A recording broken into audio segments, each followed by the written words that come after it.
اس کے مطابق اس کو ذبح کریں تو پھر ہم کھا سکتے ہیں. اس اللہ کے کچھ چیزیں مستثنا ہیں، جیسے مچھلی ہے، سمندر کا جو مردار ہے، مچھلی کو ذبح کرنے کی ضرورت نہیں پڑتی. اس کا ویسے ہی مر جانا یہ حلال ہوتا ہے، کیونکہ المیتہ سے اللہ کے رسول صلی اللہ علیہ وسلم نے یہ چیز نکال دی ہے، الحوت والجراد.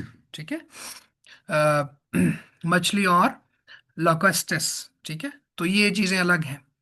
لیکن اس کے علاوہ باقی جتنے بھی جانور ہیں ان کو اگر وہ از خود فوت ہو جائیں، جیسے چوٹ لگنے سے، گرنے سے، یا پھر ویسے ہی طبی موت مر جائیں، تو پھر اس کو نہیں کھا سکتے. ہاں، اس پر اللہ کا نام لیا جائے تو اس کو کھائیں گے. ایک ہی ہو گیا. دوسرا یہ مانا ہے کہ اللہ کا نام لیا جائے تو کھانا ہے. اگر ذبح کرتے ہوئے کسی اور کا نام لیا جائے، جیسے لوگ مشرکین اپنے بتوں کے نام پر ذبح کرتے تھے، یا کسی اور اللہ کے علاوہ کسی اور ہستی کے لیے ذبح کیا جاتا ہے، تو پھر اس کو نہیں کھانا. پھر وہ ذبیحہ جو ہے وہ حرام ہے، مردار یعنی وہ مردار سے بھی بدتر ہے، پھر تو وہ اس کو نہیں کھایا جا سکتا. یہاں پہ ایک بات جو پچھلے لیسنز میں ہم نے ڈسکس کر لی تھی، کہ اگر کوئی مسلمان جانور کو ذبح کر رہا ہے، اس کی نیت بھی یہ ہے کہ وہ اللہ کا نام لے کے ذبح کرے گا، لیکن ذبح کرتے وقت اس کو بھول گیا اور اس نے چھری چلا دی. جیسے بعض اوقات قربانی پہ ہم دیکھ رہے ہوتے ہیں کہ جانور کو کنٹرول کرنا بڑا مشکل ہو جاتا ہے، اور اس کو گرانا، پھر اس کو ہینڈل کرنا. تو اس دوران اگر بالفرض وہ بھول گیا، لیکن چونکہ اس کی نیت تھی اور وہ ذبح کر رہا تھا اس کو، لیکن اس وقت وہ نام لینا بھول گیا ہے، تو بھی اس کو کھایا جائے گا. کیونکہ اللہ کے نبی صلی اللہ علیہ وسلم نے فرمایا، رفع عن امتی النسیان، میری امت سے آ، بھول کو اٹھا لیا گیا ہے. خطا اور الخطا والنسیان دو لفظات ہیں، کہ بھول کے جو بھول جائے یا غلطی سے کچھ ہو جائے جان بوجھ کے، تو اس نے نہیں کیا ایسا، تو پھر وہ لے لیا جائے گا، یعنی اس کو قبول کیا جائے گا. اس کی مثال میں نے یہ دی تھی کہ رمضان میں جب ہم نے روزہ رکھا ہوتا ہے، تو اگر کوئی شخص بھول کے کھا پی لیتا ہے، تو روزے کے اوپر کوئی اثر نہیں ہوتا، وہ پورا کرے، کیونکہ اس نے جان بوجھ کے نہیں کھایا، غلطی سے کھایا. تو اس طرح تو وہ ہو جاتا ہے. تو اگر وہ بسم اللہ اللہ اکبر کہنا بھول جائے، بھولنے سے کوئی فرق نہیں پڑے گا. لیکن اگر وہ اللہ کے علاوہ کسی اور کے نام پر ذبح کر دے، یا پھر جانور کو ذبح نہ کرے، کوئی اور طریقے سے مار دے، تو پھر وہ جائز نہیں ہوگا کھانا. اللہ تعالیٰ فرماتے ہیں وَإِنَّهُ لَفِسْقٌ، اور بے شک یہ فسق ہے، یعنی یہ گناہ ہے. ایک بات تو یہ ہو سکتی ہے کہ جانور کو اللہ کے نام کے علاوہ کسی اور نام پر ذبح کرنا. ٹھیک ہے. یہ جانور کو غیر اللہ کے نام پر ذبح کرنا یہ فسق ہے. یا پھر دوسرا یہ ہو سکتا ہے کہ ایسے ذبیحے کو کھانا فسق ہے، یعنی ایسے جانور کو جو اللہ کے نام پر ذبح نہیں کیا گیا، اس کو کھانا بھی گناہ ہے. اور دونوں معنی مراد ہو سکتے ہیں. جیسے آگے آئے گا انشاءاللہ آیت نمبر 145 میں، وہ تفصیل سے ہم پڑھیں گے. میں تھوڑی سی دکھا دیتا ہوں وہ آیت آپ کو.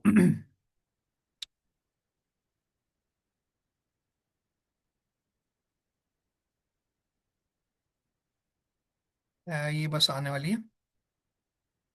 یہ قُلْ لَا أَجِدُ فِي مَا أُوحِيَ إِلَيَّ مُحَرَّمًا، یہاں سے آگے جا کے اللہ تعالیٰ نے فرمایا کہ کوئی مردار ہو، یا پھر بہتا ہوا خون ہو، یا پھر خنزیر کا گوشت ہو، فَإِنَّهُ رِجْسٌ أَوْ فِسْقًا. ٹھیک ہے. یہ ریج سے ہے، یعنی ناپاک ہے، او فسقن یا پھر گناہ ہے. ٹھیک ہے. تو اللہ تعالیٰ نے اس کو گناہ قرار دیا ہے. اور فاسق وہ ہوتا ہے جو گناہوں کا مرتکب ہوتا ہے، کبیرہ گناہ کرتا ہے. تو اگر کوئی شخص یہ جانور کھائے گا تو وہ کبیرہ گناہ کرے گا. ہماری جو بہنیں یورپین کنٹریز میں رہتی ہیں، یہاں پہ بہت سی ہیں، یو کے سے ہیں، کینیڈا سے ہیں، یو ایس اے سے ہیں. تو ان کو اس طرح کی چیزیں فیس کرنا پڑ رہی ہوتی ہیں، تو وہ پھر وہاں پہ جائیں جہاں پہ ان کو حلال چیز مل رہی ہو، اور یا پھر وہ اپنا جانور خرید کے خود ذبح کر لیں. ٹھیک ہے. تو یہ احتیاط ضروری ہے. اب اس کا کوئی بہانہ نہیں چلے گا کہ بھئی ہم تو ایسے معاشرے میں رہتے ہیں. ہاں، اگر اہل کتاب یہودی یا عیسائی نے ذبح کیا ہے اور اللہ کے نام پر ذبح کیا ہے، تو اس کا ذبیحہ لیا جا سکتا ہے، یعنی اس کا ذبیحہ کھانے میں کوئی حرج نہیں ہے، یہ شریعت نے اجازت دی ہے. لیکن اگر آپ کو 100% کنفرم نہیں ہے، اور آپ کنفیوزڈ ہیں کہ پتہ نہیں اس نے کس کے نام پہ ذبح کیا ہے، یا اللہ کا نام لیا ہے یا نہیں لیا، تو پھر آپ نہیں کھائیں گے. آپ اپنا جانور لا کے ذبح کر لیں. ہمارے یہاں پہ ایک اسٹوڈنٹ ہیں، شاید آج بھی آئی ہوں. آ، ان کے جو فادر ہیں وہ کسی یورپ ملک میں کوک ہیں. تو انہوں نے یہ بات پوچھی تھی کہ بعض اوقات ان کو خنزیر ذبح کرنا پڑ رہا ہوتا ہے، تو اس طرح کی چیزیں تو بالکل بھی یہ الاؤڈ نہیں ہے. یعنی کاروبار کے طور پر اس کو آپ جاب کہہ لیں کہ بھئی میری تو جاب ہے، نہیں. آپ حلال جگہ پہ جاب کریں گے، حرام جگہ پہ جاب نہیں کریں گے. اب آپ کافروں کے ہوٹل پہ کام کر رہے ہیں ایز اے کوک، اور ان کو آپ سور یا پگ جو ہے یہ خنزیر یہ کوک کر کے دے رہے ہیں، الیاذ باللہ یہ پکا کے دے رہے ہیں، تو آپ کے لیے قطعاً جائز نہیں. آپ یہ اس کو جسٹیفائی نہیں کر سکتے کہ بھئی وہ میری تو نوکری ہے. تو ایسی جگہ پہ نوکری حلال نہیں ہوتی. جہاں پہ اللہ کی بغاوت کی جائے، اللہ کی نافرمانی کی جائے، تو آپ کو اپنے سینئر کی بات یہاں پہ نہیں ماننی. لا طاعت لمخلوق فی معصیت الخالق. کیونکہ آپ خالق کی نافرمانی کر رہے ہیں، مخلوق کی بات مان رہے ہیں. تو جب آپ مخلوق کی بات مان رہے ہیں اور خالق کی نافرمانی ہو رہی ہے، تو پھر مخلوق میں سے کسی کی بات بھی مانی نہیں جائے گی. سپریم اتھارٹی خالق کائنات ہے. تو جب خالق کائنات نے کسی چیز سے منع کر دیا ہے، تو پھر آپ کے لیے بالکل بھی جائز نہیں ہے کہ آپ اس چیز کو مانیں، چاہے وہ والدین ہی کیوں نہ ہو. آپ ابراہیم علیہ السلام کی سیرت کو دیکھ سکتے ہیں. اس کے بعد اس آیت میں آگے فرمایا بے شک جو شیاطین ہیں وہ اپنے دوستوں کی طرف دل میں باتیں ڈالتے ہیں. لیوحونا کے اوپر تفصیلی ہم نے بات کی تھی، آیت نمبر 113 کے اوپر. انسانوں میں سے بھی شیاطین ہوتے ہیں، جنات میں بھی شیاطین ہوتے ہیں. پیچھے جائیں گے ہم. یہ دیکھیں، یہ وَكَذَلِكَ جَعَلْنَا لِكُلِّ نَبِيٍّ عَدُوًّا شَيَاطِينَ الْإِنسِ وَالْجِنِّ يُوحِي بَعْضُهُمْ إِلَى بَعْضٍ زُخْرُفَ الْقَوْلِ غُرُورًا. اس کے اوپر ہم نے تفصیلاً بات کی تھی کہ وہ یہ کام کر رہے ہیں. انسانوں میں سے بھی اور جنوں میں سے بھی کچھ شیاطین ہیں جو دلوں میں بات ڈالتے ہیں، وسوسہ ڈالتے ہیں، اور ملمہ سازی کرتے ہوئے، یعنی جھوٹی بات کو سچ بنانے کے لیے اس کے اوپر الیکٹروپلیٹنگ جو میں نے مثال بھی دی تھی وہ کر کے، تاکہ لوگوں کو دھوکہ دے سکیں. اور پھر آگے ایسے لوگ جو آخرہ پر ایمان نہیں لاتے آخرہ پر ایمان نہیں رکھتے، وہ ان کی طرف مائل ہو جائیں، ان کے دل مائل ہو جائیں اور اس سے راضی ہو جائیں، اور وہ جو گناہ شیاطین کما رہے ہیں یہ بھی کمائیں. تو یہاں بھی اس آیت میں بھی اللہ تعالیٰ یہ فرما رہے ہیں کہ آ، بے شک وہ لوگ جو شیاطین ہیں، اور یہ دونوں جنوں میں سے بھی ہوتے ہیں، انسانوں میں سے بھی ہوتے ہیں. یہ شیاطین کیا کرتے ہیں کہ اپنے دوستوں کی طرف وحی کرتے ہیں. وحی بمانا دل میں بات ڈالنا، وسوسہ ڈالنا. تو وسوسوں کے ذریعے ان کو کوئی نہ کوئی چیز دل میں ڈال رہے ہوتے ہیں، تاکہ وہ پھر اہل ایمان سے جھگڑا کریں. مطلب مشرکین کے دل میں کوئی بات ڈال دیتے ہیں کہ اس کی ایک مثال جو ہے وہ یہ کہ تم اللہ تعالیٰ کسی جانور کو مار دے تو تم کھاتے نہیں، لیکن تم خود اپنی چھری سے ذبح کرو تو کھا جاتے ہو. اب یہ ایک وسوسہ ہے جو مشرک کے دل میں ڈالا شیطان نے، اور مشرک نے پھر مسلمانوں کے سامنے رکھا اور کہا کہ دیکھو بھئی، تم عجیب لوگ ہو کہ اللہ تعالیٰ نے کسی جانور کو مار دیا تو تم کھا نہیں رہے ہو، تم اس کو مردار سمجھ رہے ہو اور حلال نہیں سمجھ رہے ہو، لیکن جس کو تم خود مار رہے ہو، قتل کر رہے ہو، ذبح کر رہے ہو، وہ تم کھا رہے ہو. تو اس کا جواب کیا ہے؟ اس کا جواب یہ ہے کہ ہم پابند ہیں اللہ کی بات ماننے کے، ہم کسی اور کے پابند نہیں ہیں.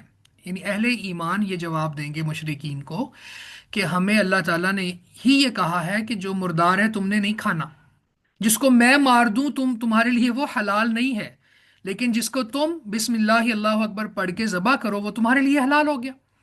تو ہم پابند ہیں اللہ کی بات مانے. اب دیکھیں نا، ایک وسوسہ یہ بھی ڈالتے تھے وہ لوگ کہ جب پہلے اللہ کے نبی صلی اللہ علیہ وسلم مدینہ میں آئے تو 17 ماہ تک بیت المقدس کی طرف منہ کر کے نماز پڑھتے رہے، مسجد اقصیٰ کی طرف، تو یہ قبلہ تھا.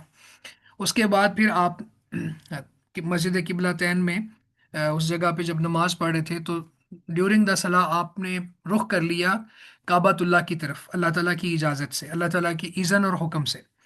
اب لوگوں نے یہ کہنا شروع کر دیا بطور خاص یہود نے کہ یہ کیسا اسلام ہے بھائی کہ پہلے اس قبلے کو فالو کر رہے تھے، اب دوسرے قبلے کو فالو کرنا شروع ہو گئے.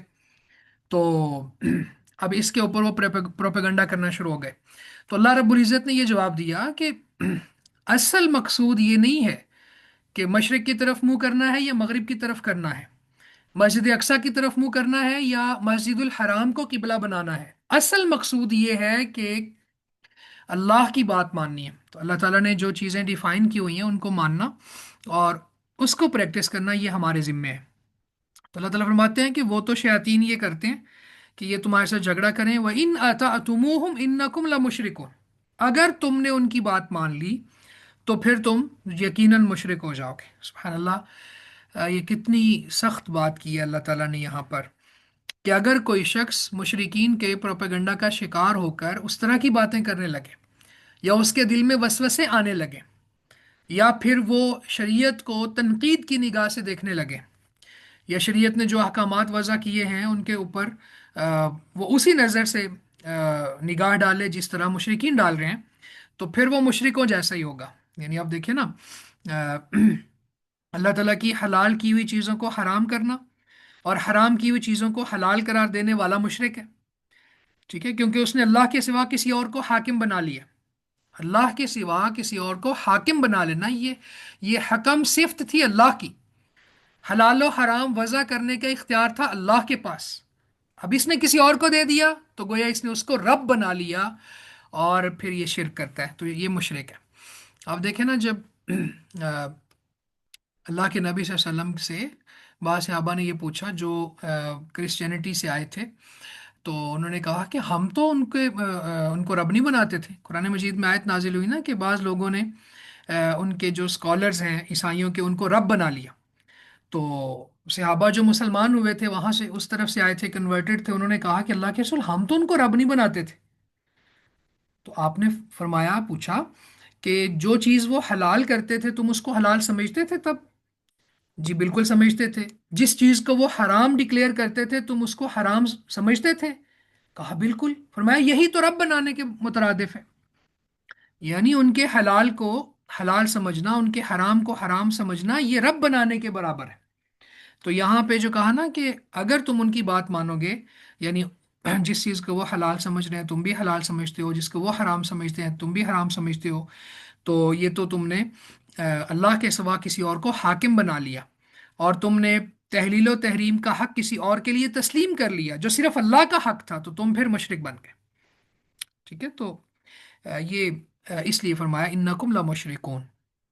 تو یعنی اگر کوئی شخص ایسا کام کرتا ہے تو اس کو ڈرنا چاہیے کہ وہ مشرکوں والا کام کر رہا ہے۔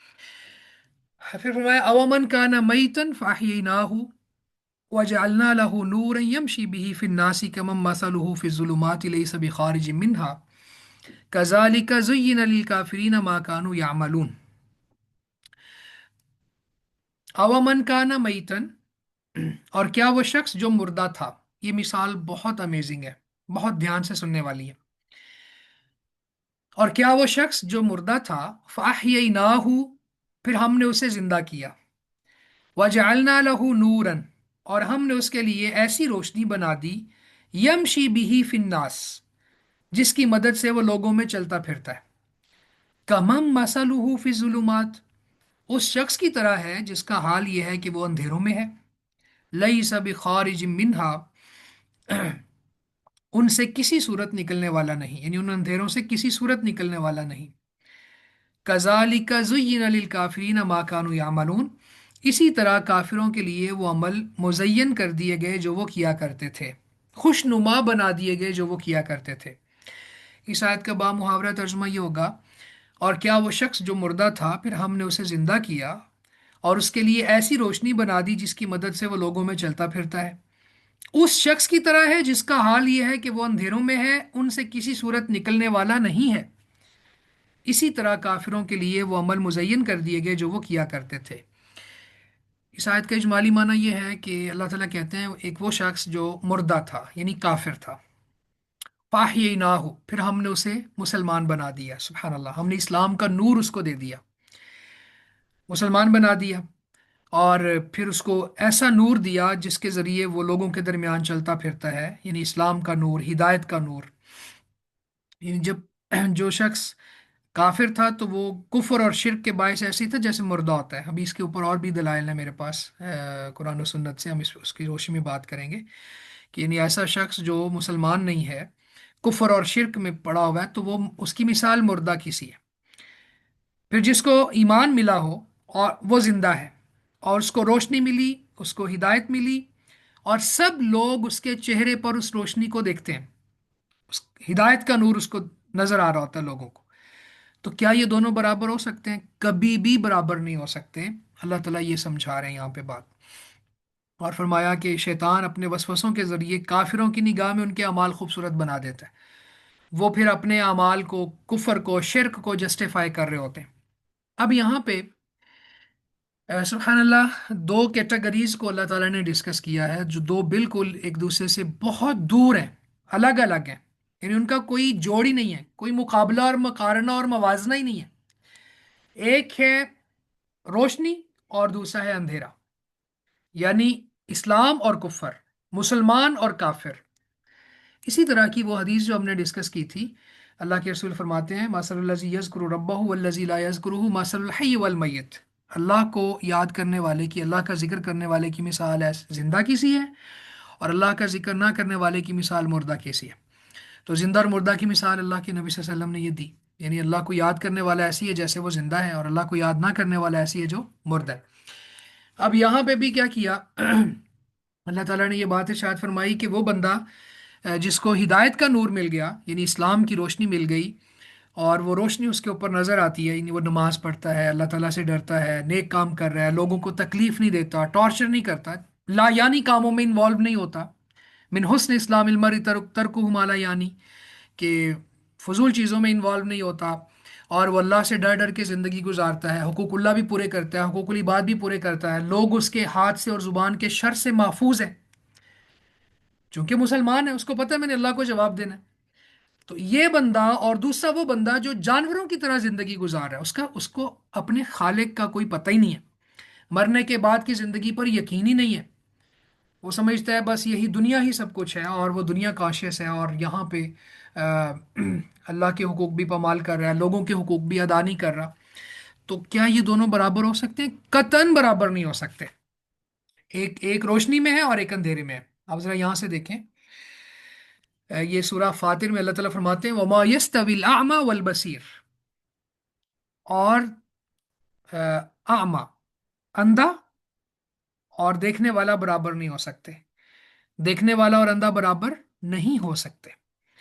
وَلَا الظُّلُمَاتُ وَلَا النُّورُ، اندھیرے اور روشنی برابر نہیں ہو سکتے. وَلَا الظِّلُّ وَلَا الْحُرُورُ، سایہ اور حرور کہتے ہیں جو گرمی میں گرم ہوا چلتی ہے، لو، یہ دونوں برابر نہیں ہو سکتے. سایہ ٹھنڈا ہوتا ہے، لو گرم ہوتی ہے، تو کیسے یہ برابر ہو سکتے ہیں؟ وما يستوي الاحياء ولا الاموات، زندہ اور مردہ بھی برابر نہیں ہو سکتے. تو یہ یہاں پہ اللہ رب العزت نے بات ہمیں سمجھائی ہے کہ زندہ اور مردہ بھی برابر نہیں ہو سکتے. پھر اسی طرح یہاں پہ آپ دیکھیں کہ ایسا شخص جو کفر کے اندھیروں میں پڑا ہوا ہے اور ہدایت کا نور، ہدایت کی روشنی اس کو بالکل بھی سمجھ نہیں آ رہی، اس طرف وہ نہیں آ رہا، اس کی مثال اللہ تعالیٰ فرماتے ہیں او کا ظلمات فی بحر لجی یغشاہ موج من فوقہ. یہ ایسا اندھیرا جو بحر لجین کہتے ہیں، بہت گہرا سمندر، یعنی گہرا سمندر ہے، پانی ہی پانی ہے، اور پانی کے اندر اندھیرا ہے، اور پھر اس کے اوپر موج پہ موج چڑھی ہوئی ہے. ٹھیک ہے، یغشاہ موج من فوقہ، موج من فوقہ، ایک موج پھر ایک اور موج. یعنی موج کا مطلب یہاں پہ آ، لہر کہہ لیں آپ، ٹھیک ہے، پانی کی لہر. سحاب من فوقہ ہی سحاب، اس کے اوپر بادل ہے، بادل بھی آئے ہوئے ہیں. جب بادل ہمارے ہاں یہاں پہ پانی سے باہر خشکی پر آ جائیں تو دن کے وقت رات ہو جاتی ہے، اتنا اندھیرا چھا جاتا ہے. تو اب یہاں پہ سمندر ہے، سمندر کے اندر موجیں ایک دوسرے کے اوپر ہیں، اور پھر اس کے اوپر سحاب، بادل ہے. ظلمات بعضها فوق بعض، ایک کے اوپر اندھیرا. اذا اخرج یدہ لم یکد یراہا، اتنا اندھیرا گہرا ہے کہ اگر کوئی شخص وہاں پہ اپنا ہاتھ دیکھنا چاہے تو اس کو اپنا ہاتھ جو اس کے بالکل قریب ہے وہ بھی نظر نہیں آتا. فرمایا ومن لم یجعل اللہ لہ نورا فما لہ من نور، جس کے لیے اللہ نور نہ بنائے تو کوئی اس کے لیے نور نہیں بنا سکتا، اس کے لیے نور ہو ہی نہیں سکتا. تو اللہ کی طرف سے آنے والی جو روشنی ہے، ہدایت کا پیغام ہے، سبحان اللہ، اس کی ایک مثال یہ آج کی قرآن کلاس ہے، جس کے اندر ہم نے سمجھ لیا کہ قرآن مجید اللہ کی طرف سے نور ہے، یہ نور ہدایت ہے، اسلام نور ہدایت ہے، اللہ کو ذکر کرنا یہ زندگی ہے، یہ سب چیزیں.